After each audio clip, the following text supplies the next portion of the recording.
Değerli şagirdlər, bugün sizə q samiti ilə bağlı bir neçə nüansı demək istəyirəm.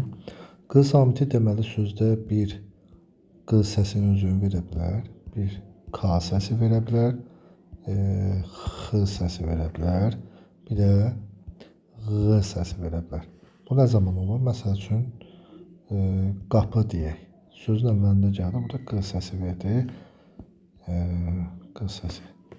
K səsində özündən sonra q samitdən sonra kər samit gələrsə q samiti k səsi verəcək. Məsəl üçün nöqsan, nöqtə. Bir dənə haqlı sözü istisnadır ki, orada cingiltili samit gəlir və k səsi verir. Burada belə deyək də k səsi verdi.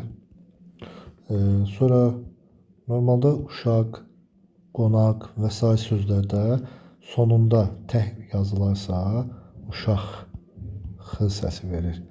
Amma ondan sonra sait gələrsə, məsələn, uşaq yıxıldı. Baxın, burada q samiti x səsi verdi. Bir də var desəm ki, uşaq ağladı. Burada q samiti x səsi verir. Yəni, q samiti ilə bağlı demək olar ki, fonetika bölməsində hər dəfə buna uyğun sual salırlar. Yəni, fərqli şəkildə ya sözün içində, ya cümlədə.